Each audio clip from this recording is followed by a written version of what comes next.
दोस्तों हम आप लोगों को ये समझाना चाहते हैं कि जब कंपनी में जाओ तो बात होती है पढ़े लिखे की, पढ़े लिखे हो कि नहीं पढ़े। जब हम आपको बता दें पढ़े लिखे तो पूछ लेते हैं, जब हम पढ़े लिखे वाला काम करते हैं तो हमको पढ़ा लिखा भी नहीं साबित होने देते, साला हम में ही कमी बताना स्टार्ट कर देते हैं। तो हम आपको ये बताना चाहते हैं कि ये देखिए, आपको कक्षा 1 का सवाल है। अच्छा, कक्षा 1 में ही पढ़ाया जाता है ना बच्चों को कि तोता का कलर कौन सा, तो हमको मिलान करना होता, बताया जाता है कि तोता का कलर ये है। हमारा एक हाथ से नहीं सही से चल रहा, तो ये दर्शा दिया ना कि तोता का कलर ये है। अब ये आ गया बात कोयल की। कोयल कैसी होती है? कोयल काली होती है। तो हमने इससे ये दर्शा दिया ना कि ये इसका कोयल का रंग काली है।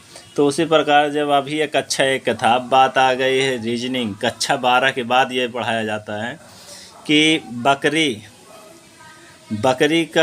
बकरी किससे होता है? मेमना। बकरी का बच्चे को मेमना कहते हैं। ये रीजनिंग का सवाल है। तो हमने भाई ये कर दिया, ये हो गया बकरी, ये हो गया मेमना, बकरी का बच्चा मेमना। अब ये पिल्ला किसका होता है? पिल्ला होता है कुत्ते का मिलान किससे? पिल्ला से। अब बात आ गई बछड़ा। तो गाय किससे मिलता है? बछड़ा। गाय के बच्चे को बछड़ा कहते हैं। हो गई बात यहाँ तक। अब आप तो समझ गए, हम भी समझ गए कि हाँ हमने इसको दर्शा दिया, इसका मतलब ये है। फिर बात आती है यहाँ पे कंपनी का, ये फॉर्मेट आपको दिखा देते हैं। यहाँ पे ये जो डोज लिखा हुआ है, डोज में हमारा एक कंपनी का फॉर्मूला है अपना कि 5 GPL। यहाँ पे 5 GPL, ठीक है दोस्तों, 5 GPL। और ये क्या लिखा है? Process time. आपको हम दिखा दें पास से, ये प्रोसेस टाइम है, मतलब कि कितना समय इसमें प्रोसेस होता है। 10 मिनट।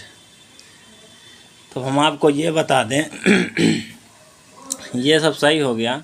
अब जैसे कि मान लीजिए यहाँ पे हम आपको बता दें कि ये है क्या? टेम्परेचर होता है 25 से 30। और गलती से हम यहाँ पे ये जैसे टाइम है, तो टाइम की जगह हमने टेम्परेचर लिख दिया। कितना? 28 मान लीजिए टेम्परेचर है, तो हमने टेम्परेचर यहाँ पे डाल दिया। और टाइम क्या कर दिया? टाइम को यहाँ पे लिख दिया मैंने। जैसे कि हमारा 2:10 पे हमने स्टार्ट किया। टाइम इन टाइम मतलब 2:10 पे हमने माल डाला। तो ये हमारा देखिए टेम्परेचर है, ये इन टाइम है। तो मान लीजिए इसमें हेरा फेरी हो गया, और फिर हम वही कक्षा 1 वाला फार्मूले को अपना के इसको ऐसे हमने दर्शा दिया, और फिर उसके बाद में इसको हमने ऐसे दर्शा दिया। तो क्या आप लोगों को समझ में नहीं आ रहा है? मतलब क्या उन लोगों को कंपनी में जब हम बताते हैं, ये एरो बना के हमने जब दर्शा दिया कि 2:10 टाइम में रहेगा, और 28 डिग्री सेल्सियस जो टेम्परेचर है, ये टेम्परेचर में रहेगा, क्या इससे वो लोग समझ नहीं सकते हैं कि जब ऐसी गलती हमसे हो जाती है तो कहते हैं कि ये कौन सा तरीका है? तो हम बता देते हैं कि हमने ये एरो से दर्शा दिया, फिर भी वो लोग एक्सेप्ट नहीं करते हैं। तो ये बताइए, पढ़े लिखे का ये लोग हमारा ससुरा फ़ायदा कहाँ उठाते हैं? हमने जब उनको समझाने का प्रयास किया तो वो तो बैल बुद्धि का काम कर गए। वो तो कहते हैं नहीं ये गलत है। भाई गलत कैसे है? हमको तो अभी ये देखो, कक्षा 1 का हमको पढ़ाया गया, हमने मिलान मिलाया भैया, तभी तो ये सही हुआ ना कि हाँ ये इसका है, नहीं तो ये सामने नहीं कर देते। तो इसीलिए तो हम इसको मिलान किए ना कि इसका ये है, इसका ये है। तो उसी प्रकार हमने फिर यहाँ पे समझाया एरो से कि ये वाला इधर रहेगा, और ये जो 28 डिग्री सेल्सियस तापमान टेम्परेचर वो इधर रहेगा। तो आप बताओ इसमें गलती हमारी कहाँ हुई? इसमें गलती हमारी है या कंपनी वालों को? वो खुद कम पढ़े लिखे हैं, आप देख सकते हैं।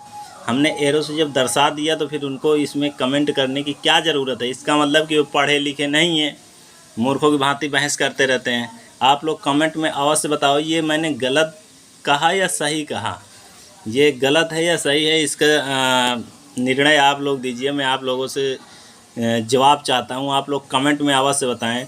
ये मेरे साथ जो लाइफ में करंट में अभी जो घटना घटी है, मैं आपको बता रहा हूँ कि ऐसा रोचक ऐसा माहौल होता रहता है। तो प्लीज़ दोस्तों आप लोग कमेंट में अवश्य बताएं, ये कंपनी वाले पढ़े लिखे नहीं हैं या तो फिर मुझ में ही कमी है? बताने का प्रयास ज़रूर करें, कमेंट में अवश्य बताएं दोस्तों। जय हिंद।